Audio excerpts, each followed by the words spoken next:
Welcome to Compact Disasters from CompactHistories.com, where we look at catastrophes, accidents, and natural disasters in short, bite-sized episodes. Before we start, a quick announcement. A brand new podcast is joining the Compact Histories family. It's called Compact Science, and it brings you clear, straightforward explanations of science-related topics, all in the same short, bite-sized format.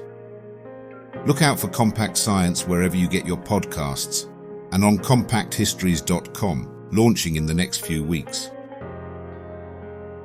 With that being said, let's get back to the show. This is episode 73, The Great Chicago Fire. By the autumn of 1871, Chicago was a booming city that had grown faster than its own common sense.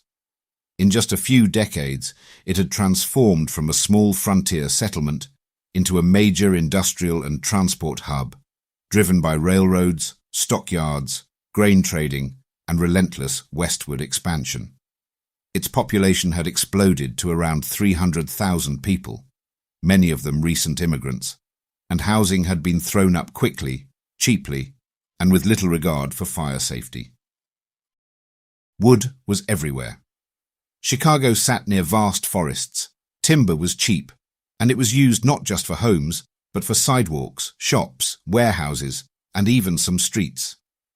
Entire neighbourhoods were effectively built from kindling. Roofs were often wooden shingles, fences were wooden, and barns and sheds packed tightly behind houses stored hay, coal, and fuel. Fire-resistant materials like brick and stone existed, but they were more expensive and far less common in working-class areas.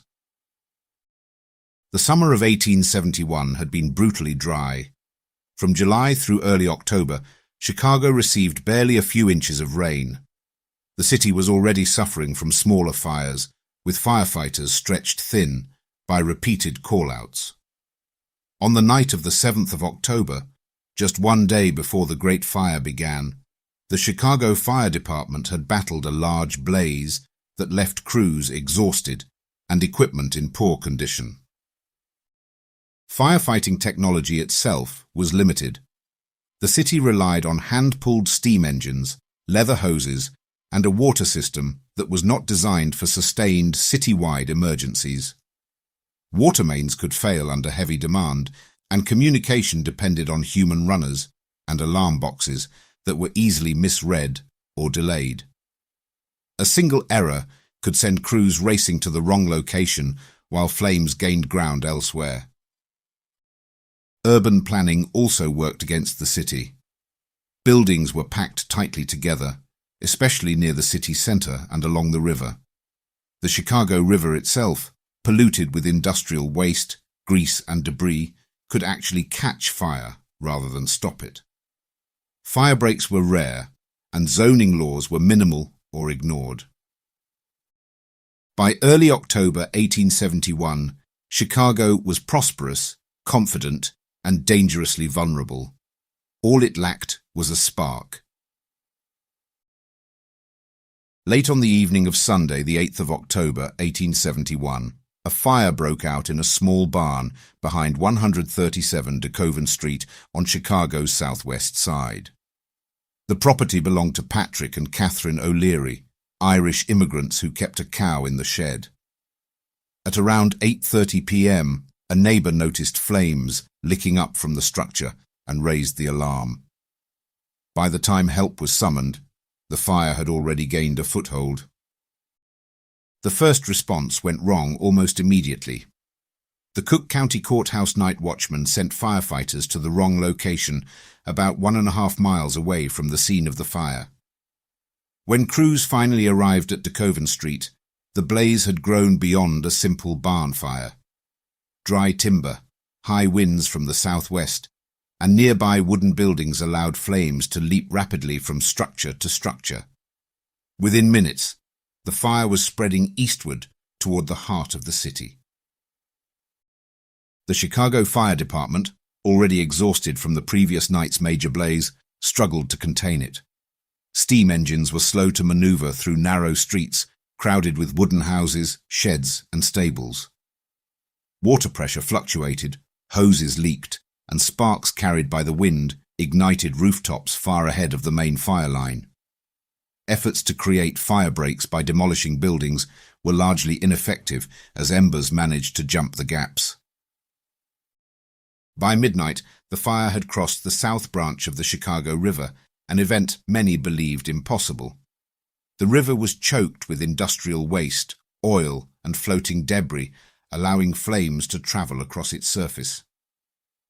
Once the fire reached the densely packed commercial district, the situation deteriorated rapidly. Warehouses full of grain, coal, and alcohol burned intensely, generating extreme heat and towering fire whirls. Panic spread alongside the flames. Families fled on foot or with horse-drawn wagons, clogging streets as they tried to escape east and north. Police and firefighters abandoned attempts to save individual buildings and focused on moving people out of danger. Church bells rang. Alarm boxes sounded continuously, and the glow from the fire was reportedly visible as far away as Milwaukee.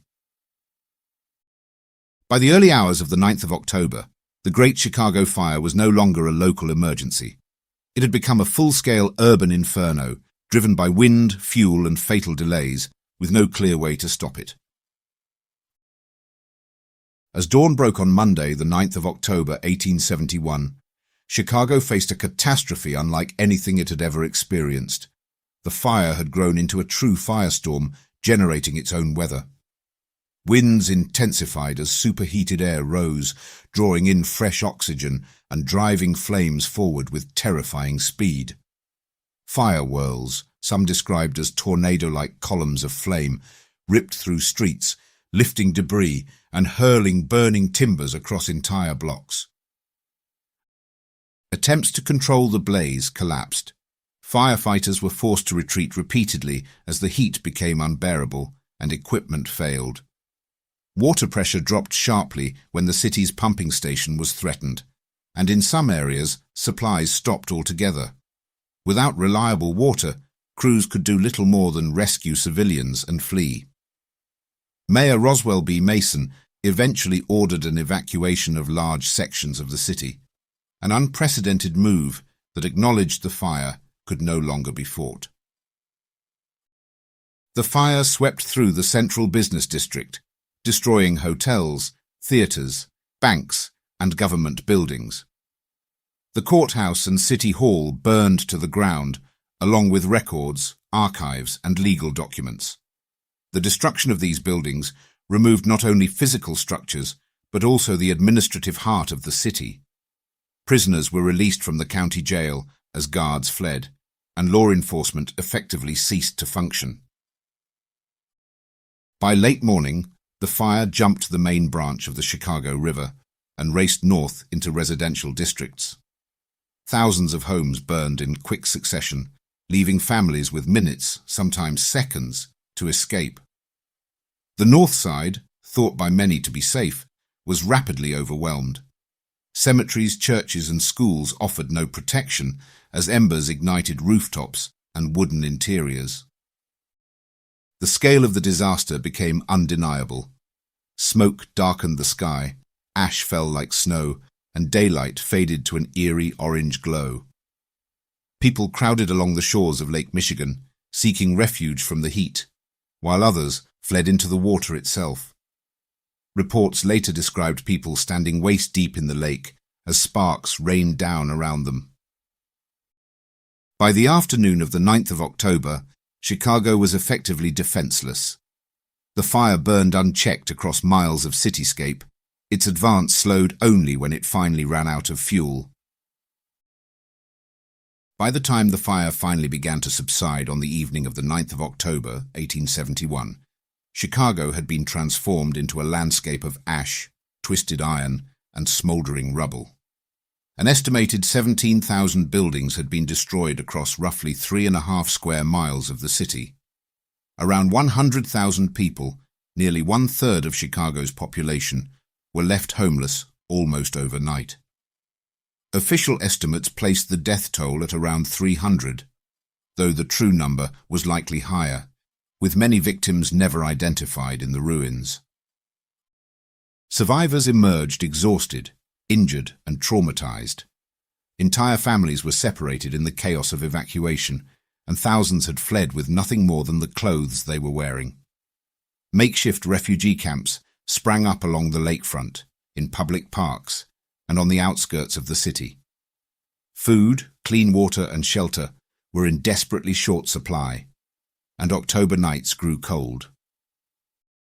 Order was slow to return.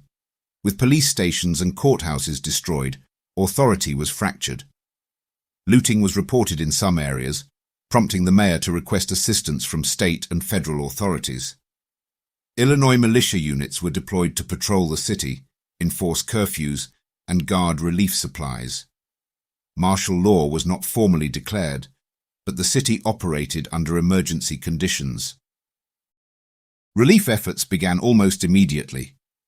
Aid poured in from across the United States and overseas, including donations from Britain, France, and even former rival cities such as St. Louis and Cincinnati. Trains arrived loaded with food, clothing, and medical supplies. Temporary housing was constructed from donated lumber, and churches and charitable organizations coordinated soup kitchens and shelters. The human cost was matched by economic devastation. The fire destroyed much of Chicago's commercial core, including banks, warehouses, and factories. Insurance losses exceeded $190 million, bankrupting many insurers and businesses. Yet even amid the destruction, signs of resilience appeared. Within days, newspapers resumed publication, merchants reopened from tents and carts, and city leaders began discussing reconstruction. Chicago had survived, but it was a city stripped bare. What emerged next would redefine not just its skyline, but its identity. Almost as soon as the flames died out, Chicago began looking for someone, or something, to blame. In the absence of clear answers, rumors spread rapidly. The most enduring story claimed that a cow belonging to Catherine O'Leary had kicked over a lantern in her barn, igniting the fire. The tale was vivid, simple, and easy to repeat, and it quickly became accepted as fact, despite a lack of evidence. In reality, the exact cause of the fire was never definitively proven. The O'Leary family denied the cow story from the beginning, and later investigations found no reliable witnesses to support it. A reporter later admitted he had invented the detail to make the story more colourful. Despite this, Catherine O'Leary was vilified for years, becoming a symbol of carelessness and, more broadly, a convenient target as an Irish Catholic immigrant woman in a city rife with prejudice. Other theories emerged. Some suggested sparks from a nearby chimney or a discarded cigar started the blaze. Others speculated about arson, pointing to the fact that several large fires had broken out in the city around the same time. One of the more unusual claims blamed fragments from a comet, based on reports of fires igniting simultaneously across the Midwest that same night. No physical evidence ever supported this theory, but it captured the public imagination. Official inquiries focused less on assigning individual guilt and more on systemic failure. Investigators highlighted the city's over-reliance on wooden construction, the lack of effective fire breaks, exhausted firefighting crews, and failures in communication and water supply. The conclusion was uncomfortable, but clear. The disaster was not the result of one mistake, but of many long-standing vulnerabilities aligning at the worst possible moment. In 1997, more than a century later, the Chicago City Council formally exonerated Catherine O'Leary and her cow, acknowledging the injustice done to her reputation.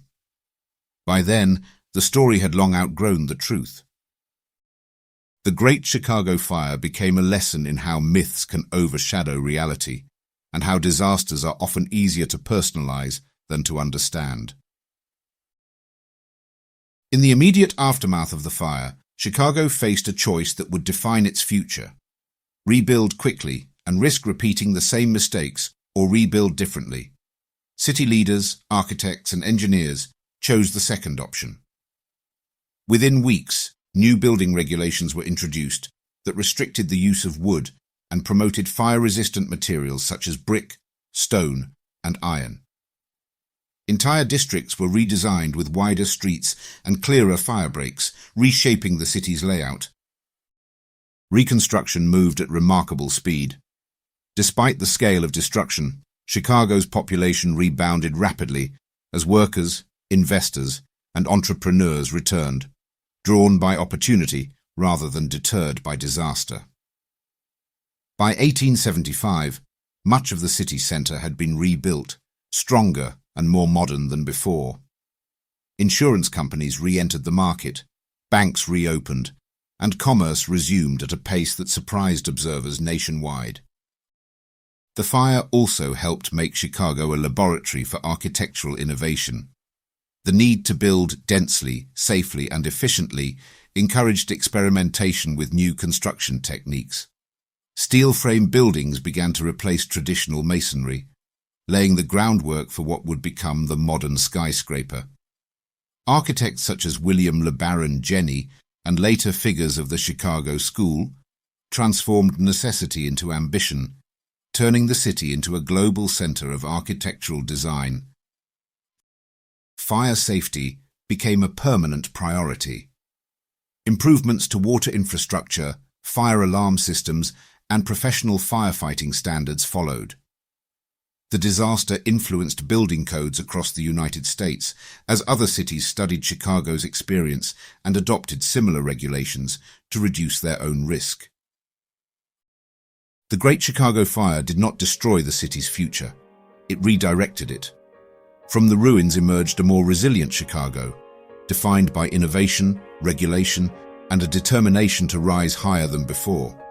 What had been a devastating urban disaster became a catalyst for modern urban planning, architecture, and disaster preparedness, with lessons that still resonate today.